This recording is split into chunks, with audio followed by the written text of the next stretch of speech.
everyone. Welcome back to Justin Talks Villa, where today I'm going to do a bit of an update on what's happening on the channel, chat a little bit about upcoming video that's coming out on Thursday, upcoming guests that I talked to last night, and then I'm going to have a bit of a chat about a certain small game that's happening this evening.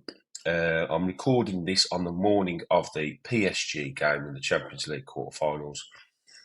And I woke up this morning thinking, is this actually happening? Are we actually playing in the quarterfinals of the Champions League tonight? And yes, we are. And not only are we playing it, but we are well deserving of where we are in this competition. And we are not here, as Unai said at the start of the season, to make up the numbers. We are here to compete at the highest level. And boy, are we doing that. So let's start with upcoming video. Brian Little episode will be out on the 10th, I do believe. Just check my dates. 10th, which is tomorrow, Thursday the 10th, at 5 p.m. It was due to go out on today at 5 o'clock, which was a bit of a daft time, given that we're playing in the Champions League tonight. Nobody's going to be watching me when they've got the Villa to watch. So I thought I'll put it out on Thursday. Everyone can have a celebratory watch while they are soaking in, hopefully, a positive result from this evening. So, yeah, there we go. The Brian Little episode out tomorrow. Fantastic chat. He's an absolutely amazing guy. Everything I hoped he would be when I went to talk to him. Really, really, what a story he's got for that. One of the longest serving players, youth team players, FA Youth Cup winning player, first team player, coach. He even worked in the club shop, he was telling me. And then he started coaching, and then he went into management, and now he's part of an ambassadorial role at Aston Villa. 54 years at Aston Villa, from 15 years of age to 71. Incredible guy, brilliant stories. Yeah, I really hope you enjoy it.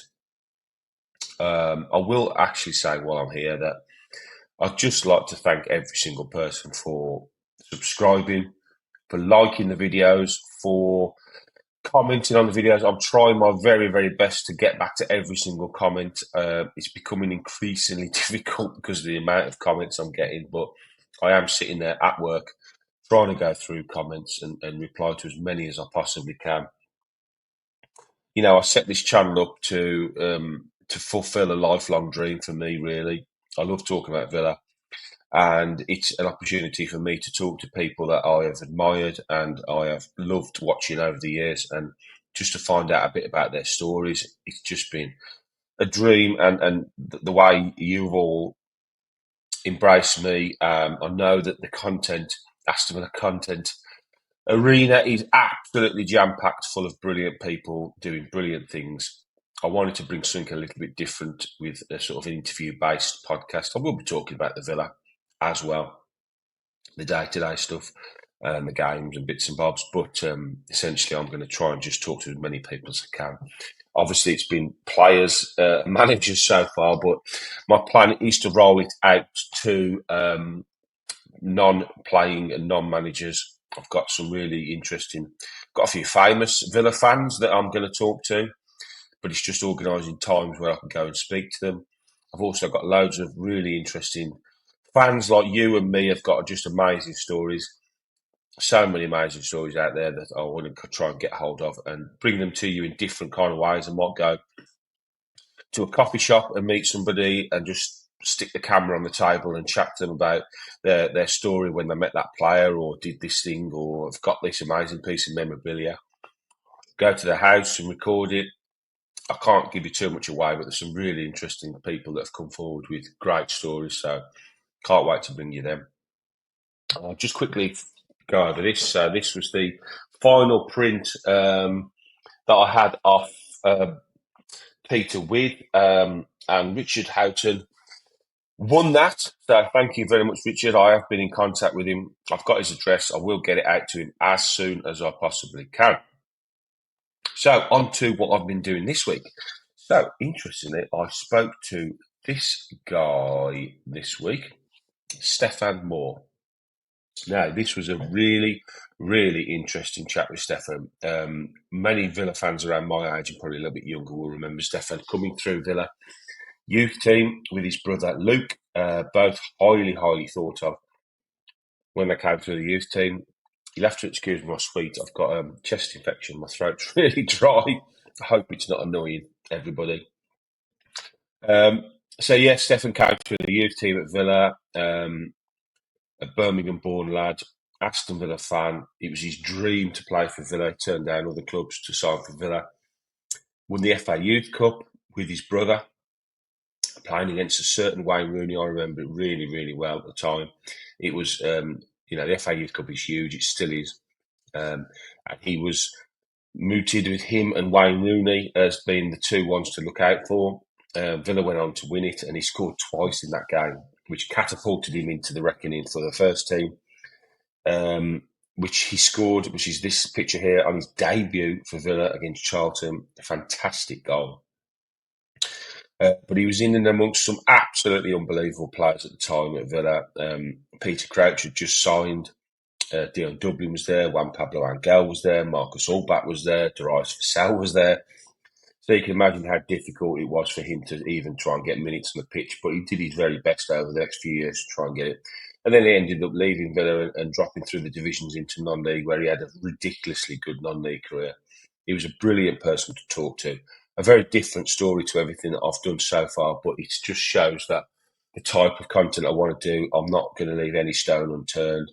From players that have played a handful of games for Villa to players that have played hundreds of games for Villa.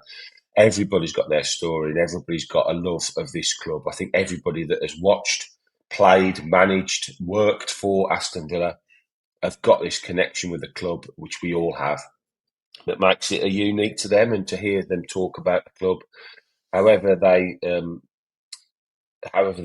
sort of worked or played or whatever, it's been brilliant. And it was a fantastic chat with Stefan. He was a lovely guy. I came with his girlfriend last night and we sat down. I'm going to start editing that later. So hopefully that'll be out next week.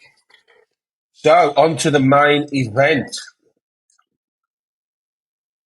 Paris Saint-Germain tonight. Absolutely monumental occasion for Aston Villa Football Club. What does it mean for all of us? It just means that we all feel like we're connected back to the big time again. But as I said at the start, we're not there to make up the numbers. We are there to be a serious threat to Paris Saint-Germain. They might think that they're going to steamroll us because they've already beat Liverpool, who are obviously going to be the champions, barring a disaster. And I think hopefully they will, maybe not, they won't openly say that they're underestimating us, but I think subconsciously I'm hoping that their players, when they take to the pitch tonight, after what they did to Liverpool, that they will maybe underestimate us. But we've got a ridiculously good team. We couldn't be going into it in better form. We couldn't be going into it with a better squad. Everybody's fit and firing.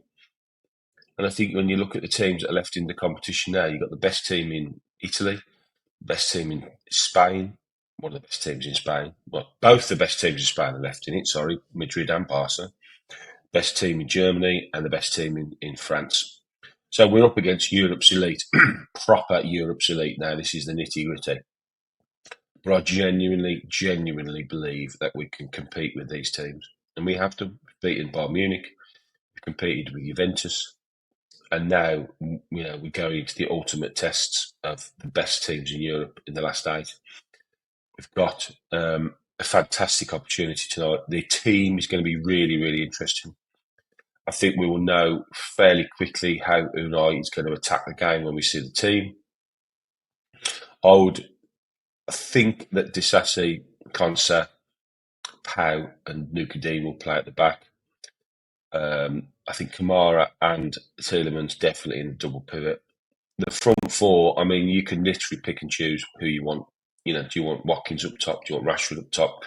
Rashford out on the left, Ramsey out on the left, Asensio on the right, in the 10. Rodgers on the right, McGinn. Do you need him in there with his ability to rat around and his infectious nature and his bulldozing abilities? I don't know who's going to play, to be honest, but whoever plays, we've got a bench there that can also change games. We've got a bench there that can come on if needed in any circumstances that you want. to maybe shore up the game in the last 10 minutes if we are drawing and we just want to get it over the line. I don't know, but we know that we have got the secret weapon. We've got the master.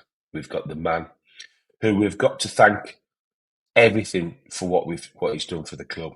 His studious nature, his attention to detail, his fastidiousness off the pitch, watching and watching and watching hours upon hours upon hours of footage with his staff, implementing tactical ways of playing, feeding that information into the players, overloading them so that they know exactly what they need to do when they go out on that pitch, and that they are not under any illusions about how they have to attack each and every single game.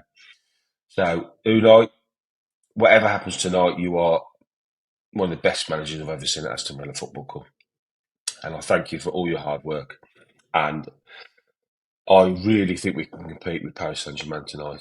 I think we can go toe to toe with them. I watched the Arsenal game last night under the cosh before the game. Everybody expecting Madrid just to steamroller them. They got one of the best defenders missing, no forwards, yet they were absolutely outstanding. Because ultimately, when you go out on the pitch, it's 11 versus 11, and that's all that matters. On the night, can you do it? Can you compete? And I really think we can tonight. I hope to bring a positive result back to Villa Park. Anything around a draw would be magnificent. Obviously, a win would be brilliant, but a draw would be magnificent. I'd fancy us at home. Even a narrow defeat, I think we can still turn it around at home with Villa Park. We've seen how much of a fortress Villa Park is this season. 17 games unbeaten. Nobody would want to come and play us there. And with the fans bouncing, the atmosphere buzzing, every single kick of the ball being cheered on, I don't think they would want to come back. I think they would want a 2 or 3 goal lead to come back to Villa Park to feel comfortable. Anything under that, I think we're massively in the game. And that is the name of the game tonight. Bring it back to Villa Park in a position where we can knock them out. That is it. That's all that matters tonight. I don't care if Unai decides to park the bus, I don't care. We've got to get the result tonight. I don't know how he's going to attack it. I don't presume he's going to do that. But I think he's going to be cautious. He's going to be brave when we go forward. And I wish the players all the best. All the fans that have travelled, fantastic to see all the videos once again in and around Paris. It's just brilliant to watch. Brilliant to watch. Have a safe night, all Villa fans. Enjoy the game. And we will catch up again soon. Up the Villa.